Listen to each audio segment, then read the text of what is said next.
Aujourd'hui, il y a des nouvelles intéressantes en provenance d'Ukraine. Là-bas, l'armée ukrainienne transforme rapidement la guerre en mettant en œuvre l'utilisation de drones terrestres pour le combat actif en première ligne dans un nombre croissant de ses unités.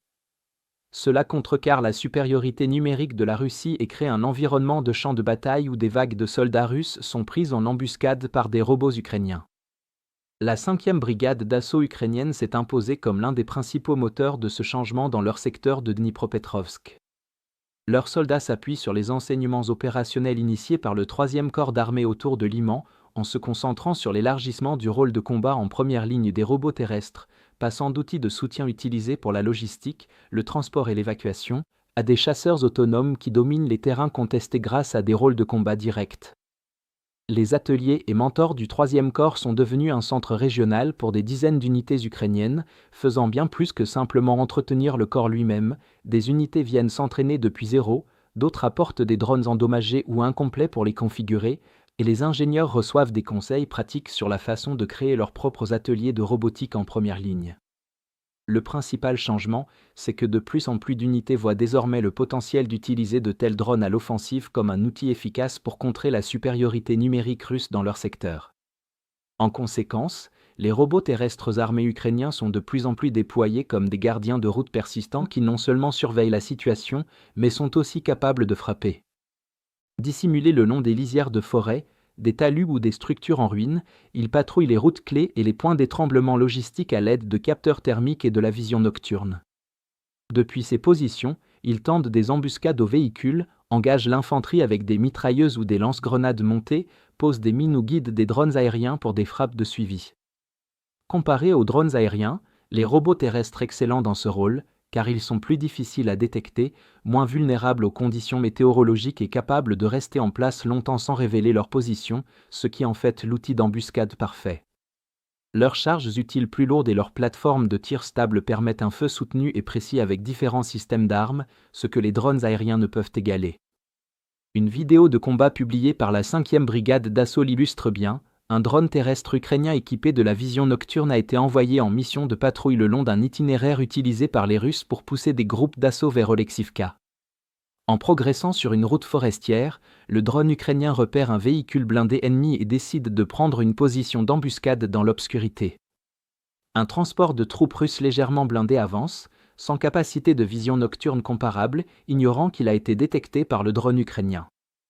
À presque bout portant, le robot ouvre le feu avec une mitrailleuse Browning M2 de calibre .50, les balles traversant sans difficulté le blindage mince, criblant le véhicule et son équipage à l'intérieur. L'attaque est efficacement repoussée et l'ennemi éliminé, sans qu'aucun soldat ukrainien ne soit exposé au danger. Sur un champ de bataille où l'issue des affrontements est entièrement décidée par les capteurs, le contrôle à distance et la puissance de feu prépositionnée, cela confère à la 5e brigade d'assaut un avantage considérable dans sa zone de responsabilité. Alors que l'Ukraine commence à remplacer un autre rôle sur le champ de bataille par des drones, la Russie continue de s'appuyer sur des assauts massifs en effectif, menés par des soldats mobilisés, dont beaucoup reçoivent une formation minimale et sont souvent envoyés au front épuisés et mal équipés. Face à eux, l'Ukraine déploie des systèmes infatigables et semi-autonomes qui opèrent jour et nuit, insensibles à la fatigue, à la peur ou à l'obscurité.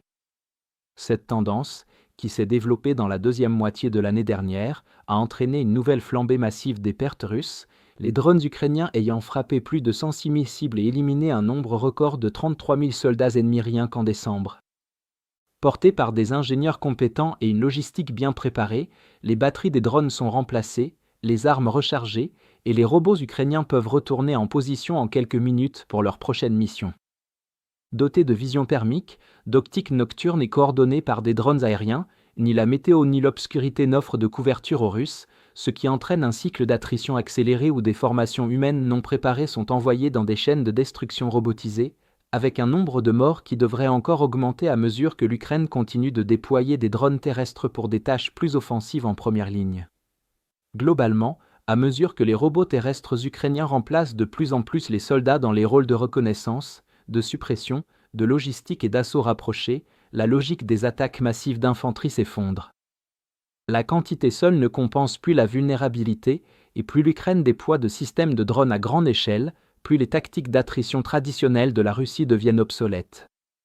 Des moments remarquables comme ceux-ci témoignent de cette évolution continue, transformant la main-d'œuvre, quel que soit son nombre, en une ressource prévisible et coûteuse face à une défense automatisée et adaptative. Si vous souhaitez découvrir d'autres développements importants d'aujourd'hui que nous n'avons pas pu aborder dans cette vidéo, n'hésitez pas à consulter notre carte interactive de l'actualité. Le lien vers notre carte interactive se trouve dans la description ci-dessous.